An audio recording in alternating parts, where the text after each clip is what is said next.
ছাত্ৰ ছাত্ৰীসকল এইটো ভিডিঅ তোমালোকৰ মাজত ক্লাছ 10ৰ সম্ভাৱিতা এই চেপ্টাৰটোৰ পৰা কি ইম্পৰ্টেন্ট MCQ আৰু লং কোৱেশ্চন আছে এইটো ভিডিঅৰ জৰিয়তে তোমালোকৰ লগত শেয়াৰ কৰিম। এইটো ভিডিঅত তোমালোকক জিকেটা কোৱেশ্চন দেখাই দিম। ইয়াৰে পৰা তোমালোকৰ মেট্ৰিক পৰীক্ষাত 100% শিওৰ কমন পৰিব। এতিয়া আমি চাই লওঁ কি ইম্পৰ্টেন্ট কোৱেশ্চন আছে, তোমালোকে টিক চিন মাৰি ল'বা।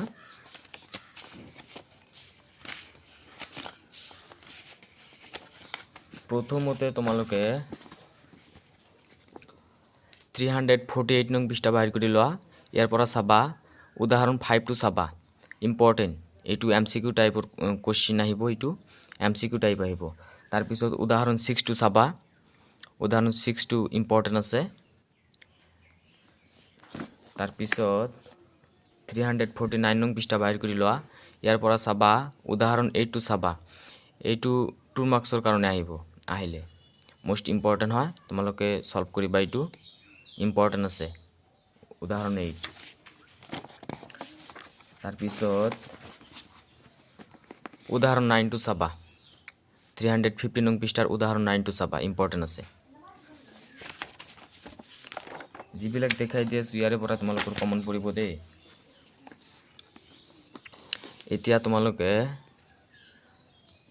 354 নং পৃষ্ঠা বাহিৰ কৰি লোৱা। অনুশীলনী 15.1 ৰ পৰা চাবা,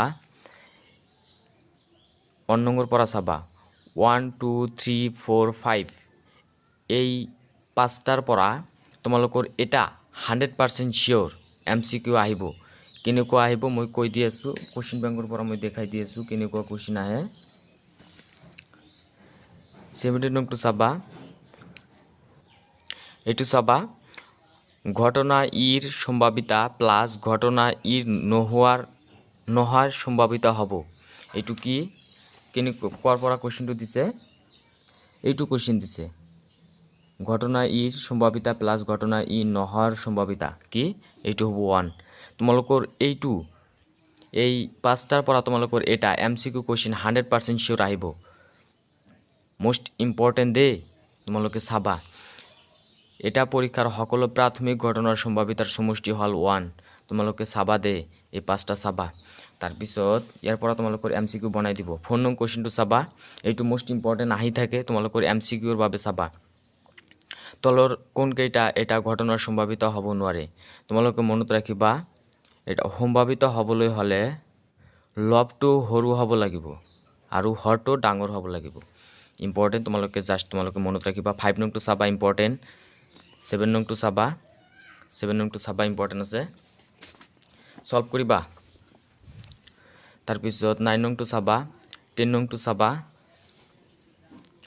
13 নংটো চাবা, 14 নংটো চাবা। 14 নম্বৰ পৰা তোমালোকৰ এটা MCQ কোৱেশ্চন 100% শিওৰ আহিব। MCQ বা লং কোৱেশ্চনো আহিব পাৰে, মোষ্ট ইম্পৰ্টেন্ট দেই, তোমালোকে চাবা, ইম্পৰ্টেন্ট আছে এইটো 14 নংটো দি থাকে ইয়াৰ পৰা কোৱেশ্চন। তাৰপিছত 356 নং পৃষ্ঠা বাহিৰ কৰি ইয়াৰ পৰা চাবা 19 নংটো চাবা ইম্পৰ্টেন্ট। এতিয়া তোমালোকে 357 নং পৃষ্ঠা বাহিৰ কৰি ইয়াৰ পৰা চাবা 24 নং কোৱেশ্চনটো চাবা, ইম্পৰ্টেন্ট আছে। ব্লেক আৰু চাব নালাগে, এইটো ভিডিঅ তোমালোকক যিকেইটা কোৱেশ্চন দেখাই দিলো ইয়াৰে পৰা তোমালোকৰ 100% শিওৰ কমন পৰিব। যদি তোমালোকে মোৰ চেনেলত প্ৰথমবাৰৰ বাবে চেনেলটো সাবস্ক্ৰাইব কৰিবা।